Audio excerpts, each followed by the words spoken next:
Welcome to @Cronkite News, your social sharing connection where you choose the news. Facebook likes and shares, tweets, retweets, and favorites. YouTube views and subscriptions. We're watching you watch us. From our digital home at cronkitenews.azpbs.org to your television, web browser, or mobile device. Let's get a refresh on the top Arizona news of the week. One pair of brothers on the Scottsdale Chaparral High School football team have seen the effects of CTE firsthand. Their grandfather, 2016 Hall of Fame inductee Ken Stabler, passed away and was diagnosed with the brain disease soon after. Cronkite News reporter Carrie Crowley tells the story of why these brothers continue to take the field. Brothers Jack and Justin Moyes, football players at Scottsdale's Chaparral High School, were in a San Francisco hotel room with their mother on the weekend of Super Bowl 50 when they learned their grandfather, the late Ken Stabler, would be inducted into the Pro Football Hall of Fame. You never really saw it coming. We were sitting in the hotel room and the President of the Hall of Fame came and knocked on the door pretty loud, and my heart dropped. Stabler, an NFL MVP with the Oakland Raiders, passed away in July after a bout with colon cancer, but also struggled with memory loss later on in his life. 2 weeks before Stabler was elected to the Pro Football Hall of Fame, researchers at Boston University studying the quarterback's brain concluded that he had chronic traumatic encephalopathy, otherwise known as CTE. CTE is a diagnosis based on multiple poorly treated or untreated head traumas in a genetic susceptible individual that results in neurodegenerative disease. Stabler's diagnosis was unsurprising to his grandsons, who began noticing memory issues in recent years. You could kind of see it in his everyday life. He repeated a lot of stories that he told you hours before, a day before. While their grandfather's diagnosis changed their viewpoint on the sport, their desire to play the game remains undeterred. There's a risk factor, but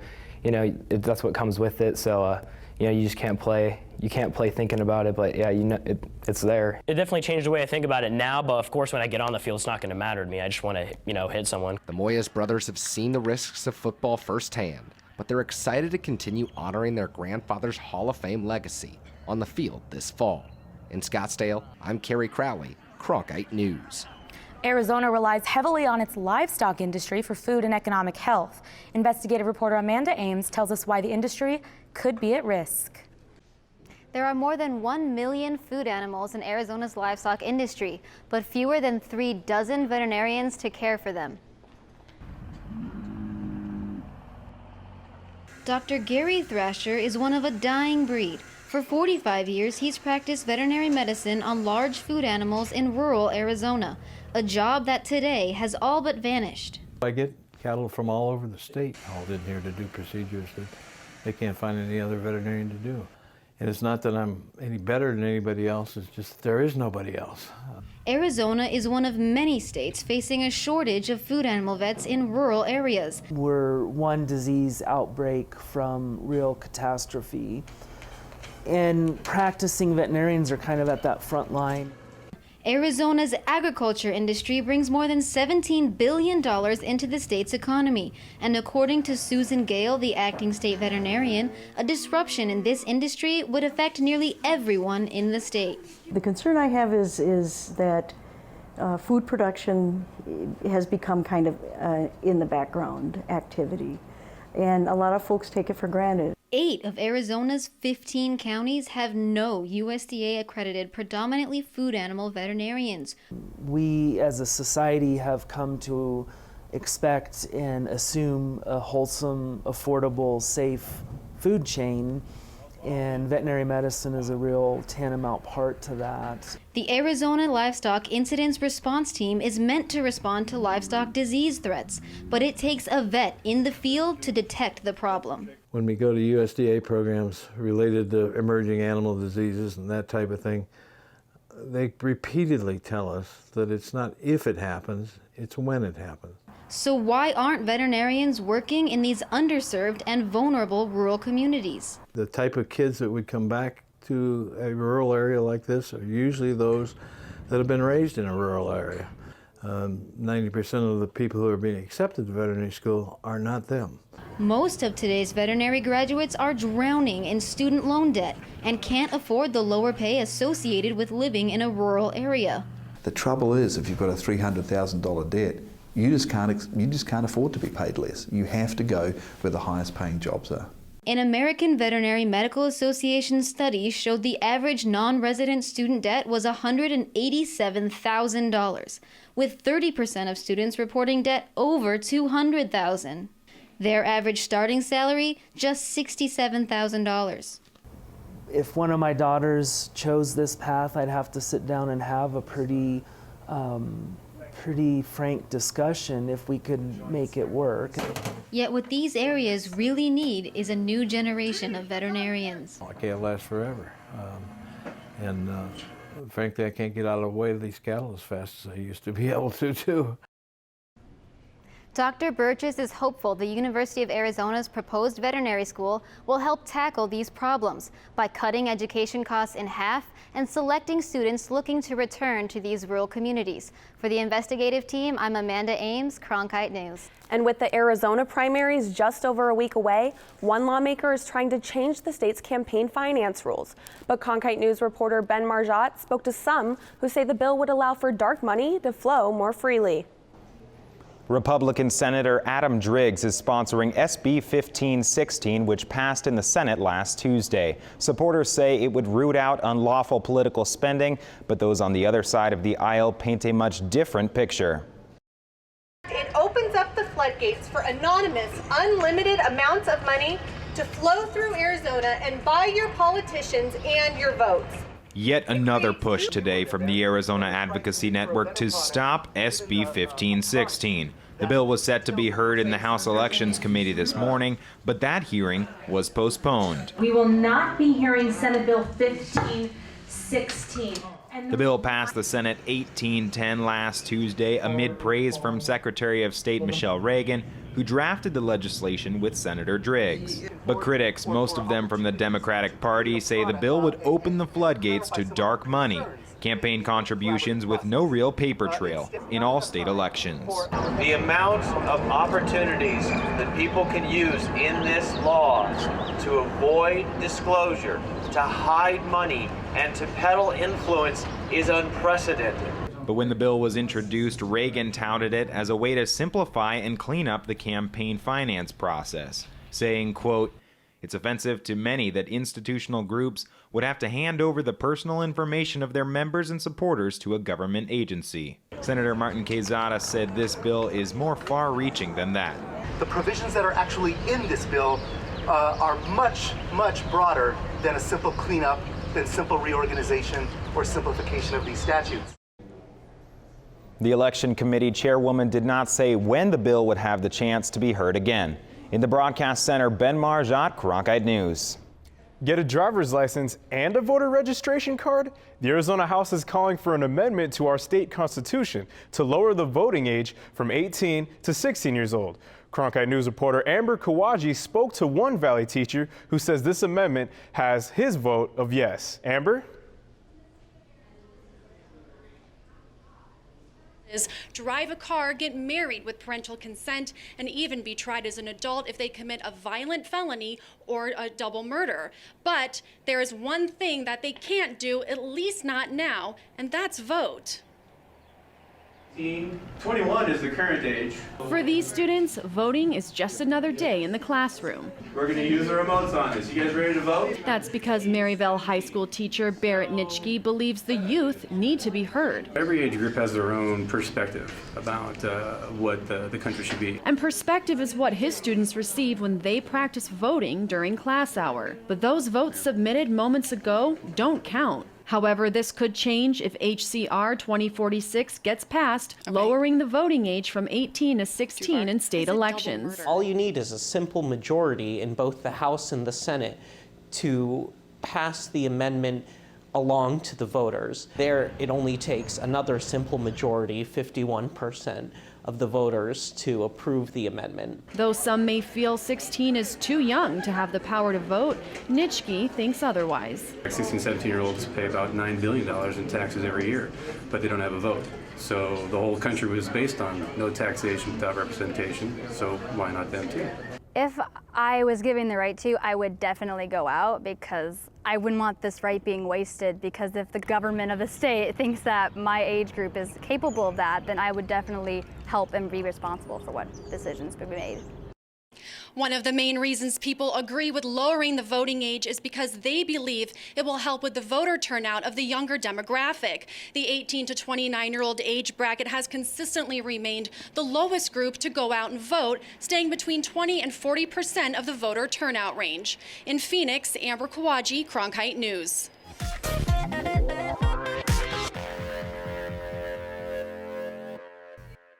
Thousands of Arizona patients with multiple sclerosis are not receiving the proper care that they require. Reporter Blake Bernard takes us into the life of a person with MS and the specific problem she is facing. Imagine living with a degenerative disease and the proper care is hours away. Well, many people with multiple sclerosis in rural Arizona areas are facing that exact problem. During that first year, lost my ability to walk, and then relearned how to walk. Mary Shaw has lived with multiple sclerosis for more than 4 years. I do have numbness in my hands and arms, and I will all the time. In Arizona, there are around 3,500 people with MS in rural areas like Mary, who lives in Yuma. Because of their location, these patients struggle to get the care they need. We only have one neurologist who accepts new multiple sclerosis patients. This is the third largest metropolitan statistical area in the state, and anyone here being diagnosed with MS has to go to that doctor. Many patients often wait months in order to see that one doctor. If they are able, which few are, they can travel hundreds of miles to Phoenix to see an MS specialist. An MS specialist would see probably within a month as many people with MS as a regular neurologist would tend to see in their normal course of practice in a year or more, maybe their whole career. Representative Kate Brophy-McGee is chair of the House Ad Hoc Committee for Multiple Sclerosis Awareness and Education with Shaw. So we're doing everything we can to raise the profile of the disease and educate the public on what exactly it is. As the committee meets regularly to help create solutions, there are some ways for patients to improve their current situation. Acupuncturist and massage can be really helpful. There are other things, eating the right way. One potential solution both McGee and Shaw detailed was telemedicine, which would use telecommunication and technologies to provide a clinical health care at a distance. That, among others, are some of the solutions the committee will discuss in the upcoming months. Blake Bernard, Cronkite News. If you've paid your water bills recently, you might have noticed a slight change in the prices. Our reporter Zi Zhang went in to find out how the city of Phoenix is spending your money.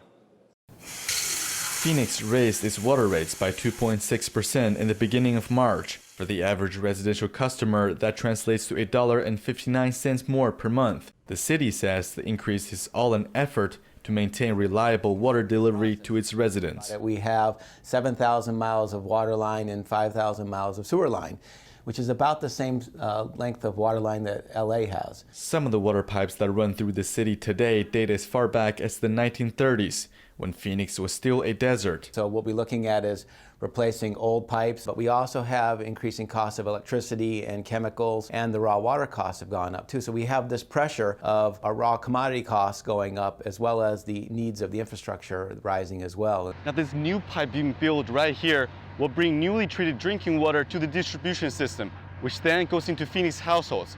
Now all of this will be funded by the new water rates. Did anybody at the EPA do anything wrong? The water crisis in Flint, Michigan brought a spotlight on water safety issues. The New York Times recently reported many communities nationwide are vulnerable. However, Professor Morteza Abazedegan at Arizona State University says what happened in Flint shouldn't cause concern among Arizona residents. Should we stop drinking the water? The answer is no. I think the water is relatively safe. The professor also says that although many Arizonans may complain about odd-tasting tap water, it doesn't necessarily reflect water quality.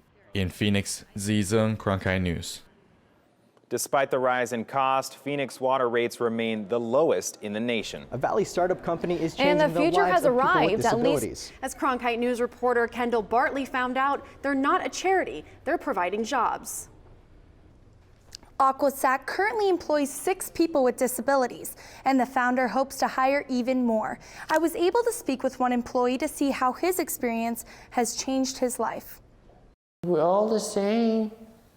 No one's to make fun of us or just put us aside. Andrew Lascarine is a production associate at Aqua Sack, but his boss has another title for him. Andrew's our rock star. Misunderstood and underutilized is how founder of Aqua Sack, Liesl Harderkelp, describes the workforce for people with disabilities. There are challenges, but they're not insurmountable. It's just we want to be the beacon, the pilot program that shows other companies how to do it. Lascarine is proof that these challenges aren't holding back businesses. Nationwide, only about 17% of people with disabilities have jobs, according to the U.S. Bureau of Labor Statistics. It makes me feel like no one cares when they should. Each person with disabilities works alongside a buddy without disabilities to assist them throughout production. Jobs include filling the Aqua Sacks, capping, labeling, and boxing. Really, once we realized it was a one-to-one, there weren't challenges. It was just a matter of the repetition of doing the work and just keeping with them. Because of Aqua Sack, Lascarine has changed the way he sees his future. I write stories and I hope to be a cartoonist. Harderkelp hopes to influence other businesses with her motto. We call it inclusion, awareness, and education. It's an awareness that these people exist and that they have value, and then educating on how to work with them so that everybody is in a win-win situation.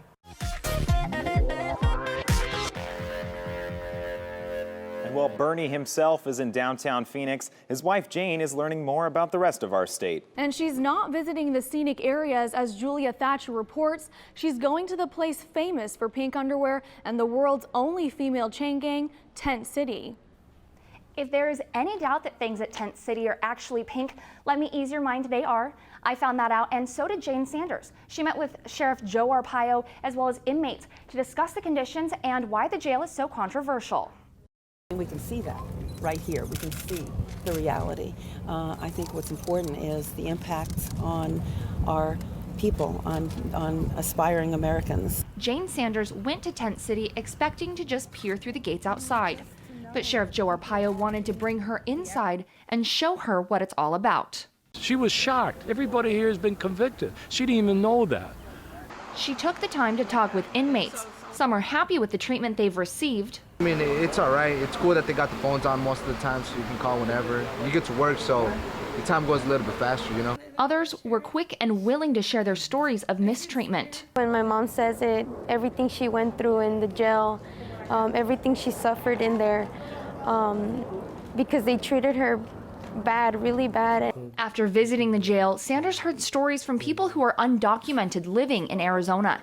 It was part of a roundtable discussion organized by Puente, a civil rights group. Our job as a government is not to divide families, it's to bring them together. She couldn't confirm her thoughts on Tent City, but certainly had an opinion about other issues.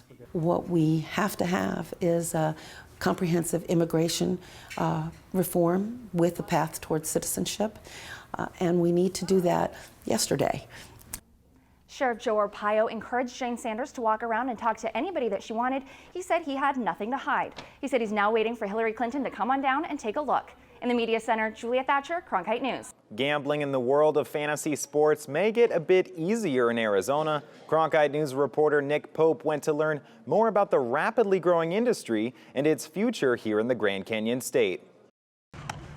While Arizona's spring training games have been a tradition for years, it's the online games that are looking to make a breakthrough. The growth of fantasy sports kind of came late. You know, it's really been in the last 15 years that fantasy sports have seemed to explode on the scene, really with the internet. Senate Bill 1515 would exclude daily fantasy sports from the state's definition of gambling, which would effectively make it legal for Arizonans to win money from the games. Sites like FanDuel and DraftKings have become more popular over the past year.